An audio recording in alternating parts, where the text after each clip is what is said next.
What's going on, guys? Failed to listen. Welcome back to more of Failed's Thoughts, and in this video we got quite a bit to talk about, especially when it comes to Quantum Break and The Division. So let's just get right into it, man. But as a side note, I'm just chilling today, enjoying my Google Chrome experience as I normally would on my PC. I can't remember if I was looking at Twitter junk. Yes, I call it Twitter junk. Looking at NeoGAF or stuff on YouTube, whatever the case may be.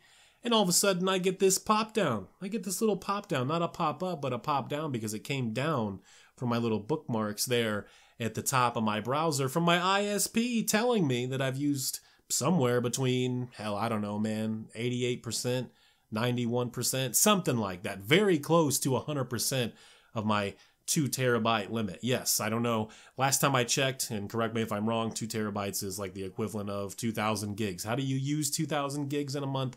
I don't know. I guess shit just adds up. A lot of the files that I upload here on YouTube, because I like to have the best quality possible, those are usually pretty big, anywhere from like 700 megs to like 2 gigs. It just depends on the quality of the video, the frame rate, and you know, the length and stuff like that. It just sort of depends, you know, going to Twitch and, you know, 3 or 4 times a week, sometimes more, doing 2, 3, 4 hour streams. All of that stuff adds up. You know, you gotta have some strawberry milk in there, you know what I mean?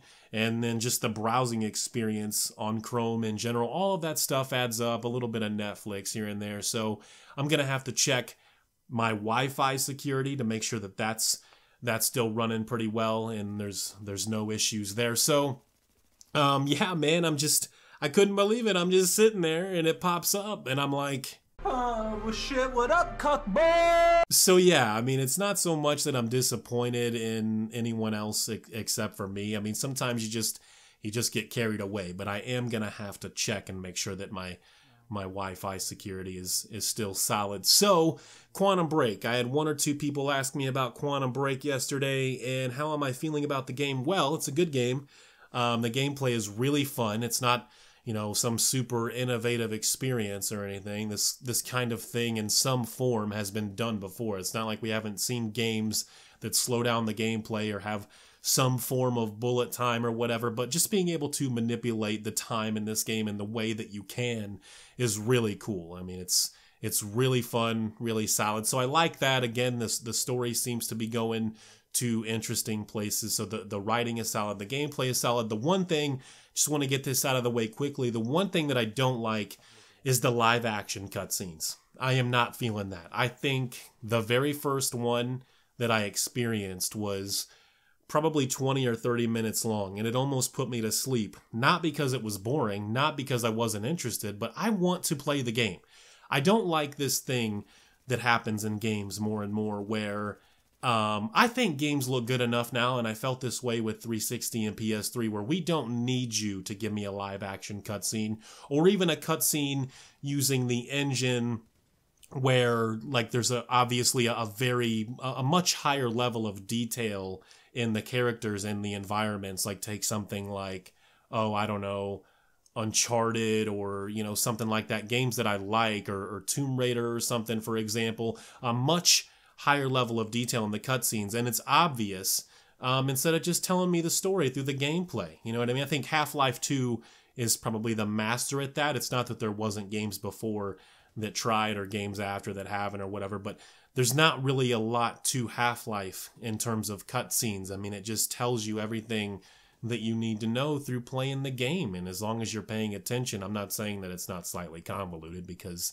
I do believe that it is, as much as I do love especially Half-Life 2. I mean, the story, we'll just say that we need Half-Life 3, okay? I'm just going to end it on that note as far as Half-Life is concerned. But yeah, I mean, they tell you the story through you playing, you know what I mean? And that I enjoy. There's so many games, I don't know how I made it through games like Gone Home and The Vanishing of Ethan Carter. I do like those games. I normally don't like walking simulators or games that are like interactive movie type games like Beyond Two Souls or Heavy Rain. You're pressing square here, 5 minutes later you press up on the D-pad here, or, you know, 20 minutes later, R1 a couple times. Like, I hate games like that. I don't want to play stuff I want to play the game. I enjoy good gameplay. I guess I'm just like old school as fuck or something. I don't know. I want good gameplay. I do. I want solid. I just want to be having fun.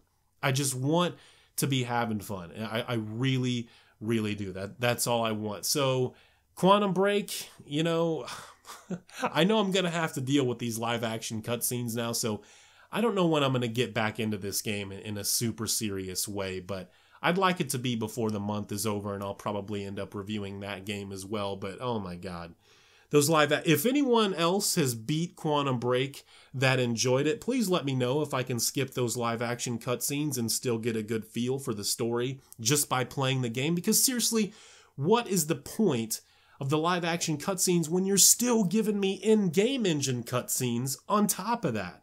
So pick one or the other, and I would prefer the in-game visuals. That's just me. Or at least like use the engine, you know, because there's some cutscenes that do use the engine in Quantum Break that aren't live action. So the technology behind the game is good. It's really solid. The game looks really nice. It's an incredible looking game. Is it the best looking linear game this generation? No, probably not, at least not in my opinion, but it's a damn good looking game. Top 10, top 20 as far as linear games go. So yeah, man, I do like it, but that live action stuff, not feeling it. I don't know how you guys feel. Maybe, like I said, maybe I'm just old school. I got a lot of that live action stuff out of my system back on especially with the OG PS1, right? The original PlayStation. There was a lot of live action type of cutscenes in some of those games, and I just remember being mind blown at the time, you know, but I'm over it now. I am over it now. Games look good enough. Tell me it through actually playing, you know what I mean? That's just me. I know I'm repeating myself, but The Division, again, not just directing at newcomers or trying to target even just those that felt a little bit burned at launch, whether it's, you know, there just wasn't enough there wasn't enough happening, or maybe some promises that never came to be. I mean, I understand that. I understand your frustration. Some of you guys, if you own it on console, probably already traded it in or whatever a long time ago. I don't know. But this game is really deep. A lot has changed. It probably runs much better now, whether you're on consoles and definitely on PC. This game is really well optimized for PC, and given that it's a Ubisoft game, this is one of those that I would say is not a miss. It's a definite hit. It runs well. It looks incredible, and they've added so much. There's so much to the game now. Are you doing a lot of the same stuff when it comes to the missions? Is a lot of that stuff repetitive? Sure. But it's a matter of, do you find those repetitive things? I always say this. Do you find those repetitive things fun to do? And I do, at least in my case, with The Division. There's just, I'm to the point, and that's why I say there's probably going to be an upcoming review for this, because I'm at a point where the end game is offering even more opportunities that the base game, with what little story there is there, those story missions and some of the side stuff, it's offering so much more in terms of why I'm playing this game in the first place, which is good gameplay and the loot. And just, here's what happens, all right? There's different things that are involved in the end game, but one that I discovered last night is that once you've hit 30, you can, even if you haven't beat the story yet, you can switch the world level into different tiers. So I think the base one is tier 0, and then my buddy and I, we switched it to tier 1, and then we stepped it up to tier 2. Tonight we may, turn it up to tier 3 or something. But even though the enemies become much more difficult and definitely more intimidating, it's so worth it. It is so worth it for the loot that drops. And I don't know if that also affects the dark zone as opposed to the other part of the city. I don't know if it has an effect on that, but if it does, that's cool too. But man, the dark zone too, those that have played The Division, like the dark zone risk versus reward is like so much fun. It's intimidating, but it's so much fun just to be able to get all that stuff and hook it up for extraction, and then the helicopter takes it away or whatever. It's beast, man. This game is so beast. And like, In the Dark Zone, the enemies become even more difficult, right? In terms of the NPC, the AI enemies.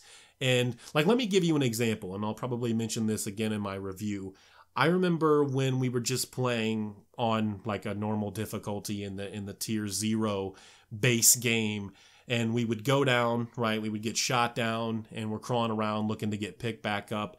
And if your buddy was also dead or also down too, sometimes the enemies, they wouldn't do much. They would just sort of like stay in cover or whatever. But now I'm seeing more and more, not all the time, but more and more now, they'll come over to where you're down and keep shooting you until you're dead. So you'll have to respawn or whatever. So there are little differences, you know what I mean? So it's not just the tier stuff and getting more loot and better loot on top of being more when you switch the tiers, but there's other in-game content like the search and destroy. There's different things. They have daily events and weekly events, and I think there's also like monthly events. Like if you complete certain tasks, you get cool stuff. And there's also, I don't know, some of this stuff may have been there at launch, so correct me if I'm wrong, but I don't think so. I think a lot of this stuff was added in, but now once you've hit level 30, you get another bar of XP, and once that fills up, every time that fills up, you get these little boxes that you can open up, and it's like Loot Crate, right? You never know what you're gonna get, and sometimes you get really good gear and that stuff. Sometimes you get stuff that you already have or you don't really care for, but it's just cool, man. Like, it's just, this game it's so deep. There's so much to it, and even when I do my review, I know I'm gonna forget to mention things. I know there's gonna be stuff. Another thing too is this kind of pissed my friend Pasha off. He admitted that he was really salty about this, but there was a supply drop in the base game, and I told him, I'm like, hey, let's go get this supply drop. He's like, that's probably for the Dark Zone, and I'm like, I don't think so. Like, it's telling me there's a supply drop, and he's like, what? And then he's seen it on his map, but when he tried to go over there, it was saying to him that this was like exclusive to season pass holders or whatever. So I was able to go over there, and then he was able to fast travel on me, but he could not get what was in that box. And he was just like, man, I can't believe this. I'm so salty right now. This is such bullshit to tie something like this behind, you know, a thing like the season pass. And I can't say that I disagree, but it's man, that game is good. It is really fun. I really can see myself putting like 150 hours, possibly more, into the game, because until I'm at where I want to be with my guns and my armor and stuff, I don't see myself getting bored with the game. Until I feel like I've reached some sort of end game that's satisfying to me, I'm just not gonna stop playing that game. I don't want to say that it's like early contender for game of the year or anything, but I can tell you that it's a lot of fun. I can tell you that this is going to be one of my top games of the year for sure. So if anyone has this on PC and you got like a pretty decent PC, this game runs well. You know what I'm saying? I'm not going to lie to you and tell you that everyone here can run it at high or run it at ultra at 60 frames or more, but I am going to tell you that it does run well, because it does. It really does. I mean, it's gonna require a pretty good CPU. I'll tell you that much. You're gonna need something that's very capable on the CPU side of things, as a lot of open world games do. So that's my video. That's my take on The Division, and I hope you guys enjoyed it. Thank you for the continued support. Again, if you guys want to get down on The Division and you don't already own the game, or you already have it and you've been thinking about jumping back in or whatever, if you have this game, let me know. We can squad up. I don't know how many you can actually have in a squad, but I don't really want more than like 3 or 4 people. I don't want to feel like too OP where I'm walking around with like 7 other guys, we're just dominating everything and everyone. I still want there to be at least a little bit of a challenge there. So thank you guys again. You guys are always great, and let me know what you think about, hitting me up, The Division, all that good stuff. You guys take care. Thanks for watching. Peace. Shut the Oh. No. There was a bunch of guys down there.